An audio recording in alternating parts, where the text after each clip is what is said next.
Hey guys, welcome back to yet another episode on my wireless audiophile channel, and it's good to see you again. Today we have a very exciting video. This is about the Sonos S2 app. This is currently at version 13.1. So what has changed? Stay tuned.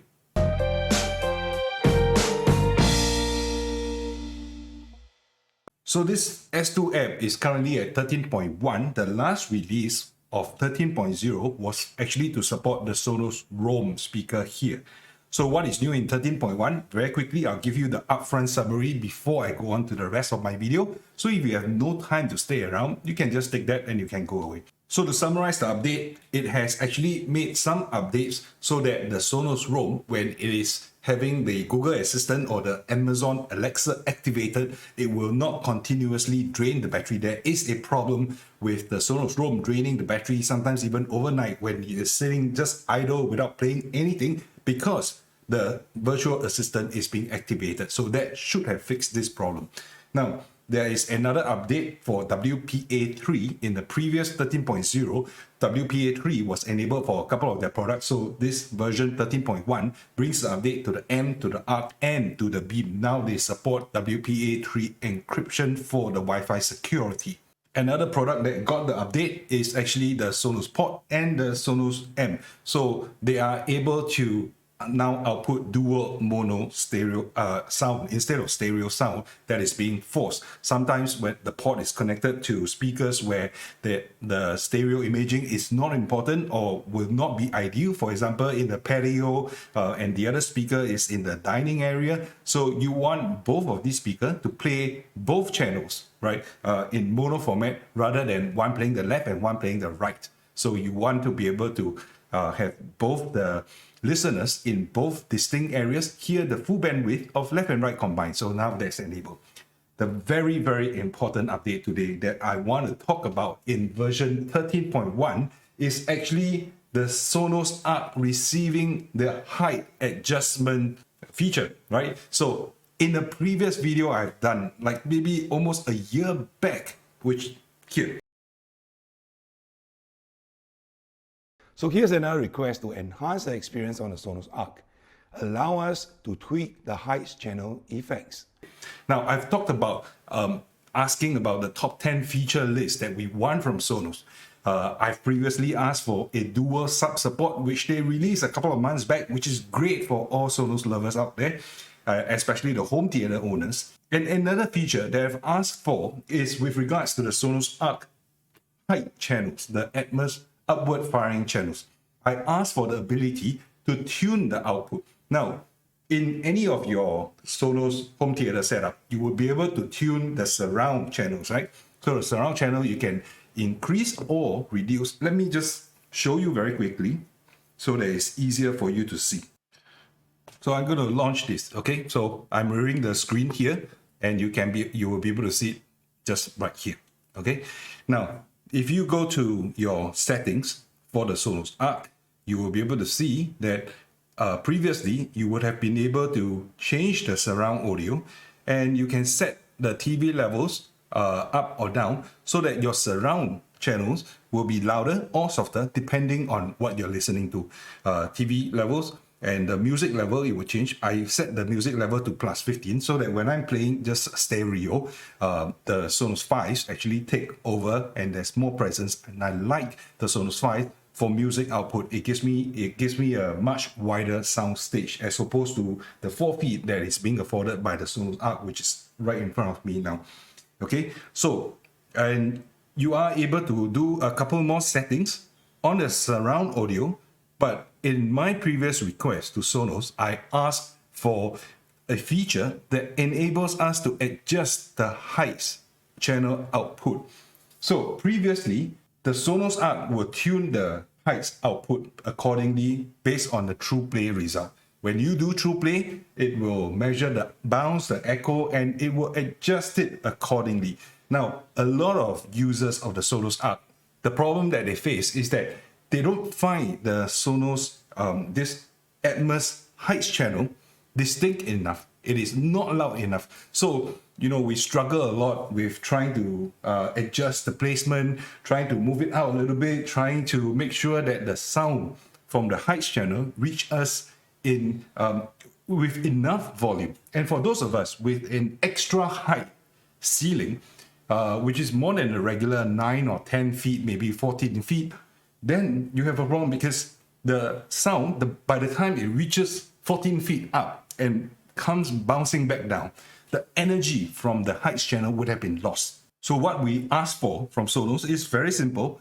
Let us adjust the volume, the levels of the heights channel. And this is exactly what we got today.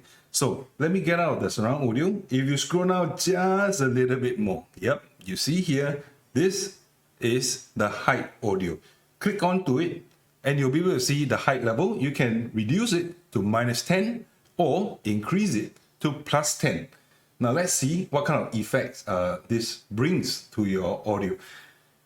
Does it change just the height channel? And I'm very curious because I've not actually heard the height channel being played distinctly before because it was just a little bit too soft.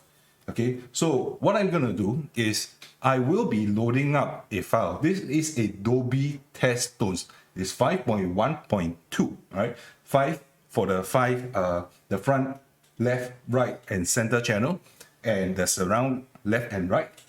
.1 is the sub, which in my particular case here, it actually splits the signal to 2 subs, and the .2 at the end signifies the Atmos upward firing channel. All right, so let me just show this to you. You will see that it will try to play a series of pink noise, all right, or static is what sounds like static, but basically it's notes in every single frequency for each of the channels. So this is the left channel. I'm gonna have to switch mic so that you can hear this properly.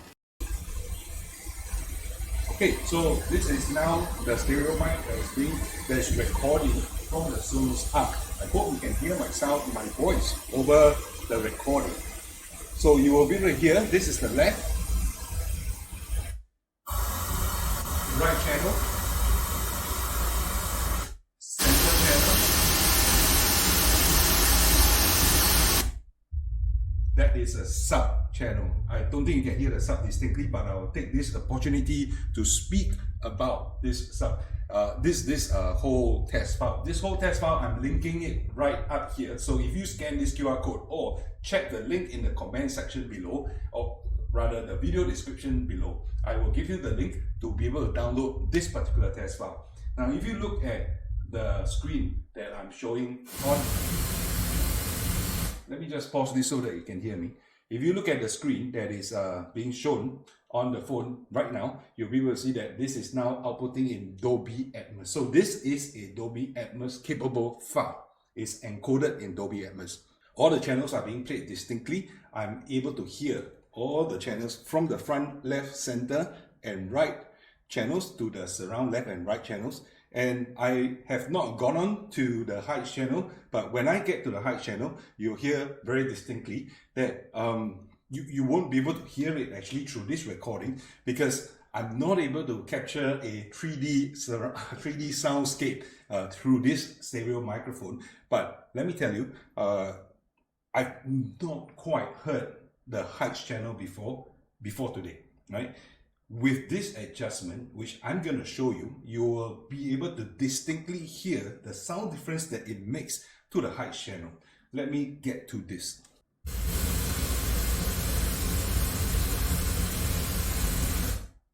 Right surround now, and now heights.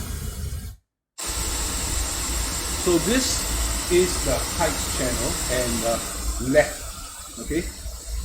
I don't think I'm hearing things. It is definitely not sounding like it's coming from the top, but there is an elevated soundscape when the Atmos is being fired up.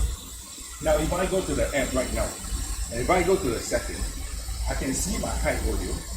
I can reduce the height level. And so you hear that difference? The sound is no longer playing. If I increase the height level to +10 to make it more distinct, hear that is a lot louder. Right? Now it's switching to the other height channel, height right. This is default. This is -10 level. And let me increase it to +10.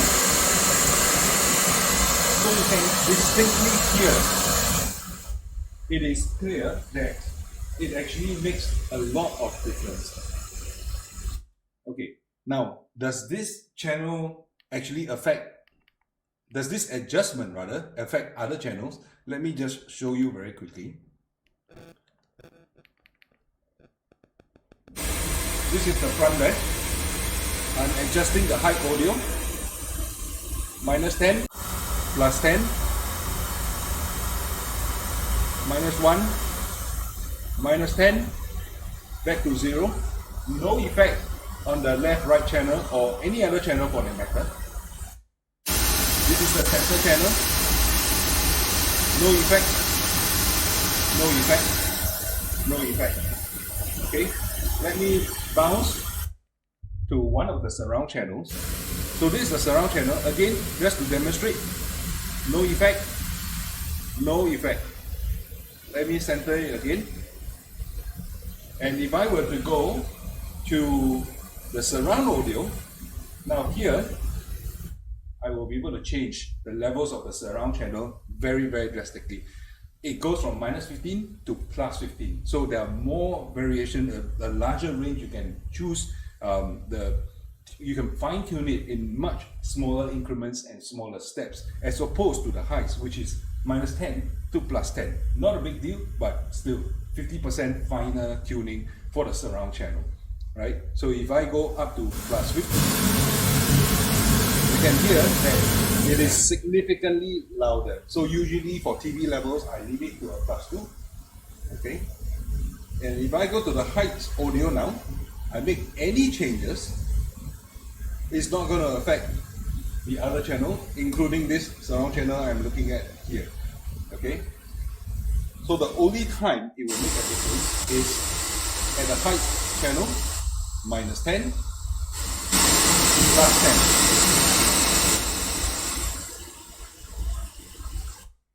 Okay, so I hope you have found today's introduction and the video to version 13.1 helpful. What excites me most is not so much the ROM, because I'm using this ROM at home most of the time anyway, so it is usually on the Qi charging dock, but it does get a bit warm when you're charging all the time. I don't feel that there is a battery issue, but if I start bringing this out, then maybe I would want a longer battery life. But if you're outside, then there's no Google Assistant anyway. So, well, doesn't solve any problem for me.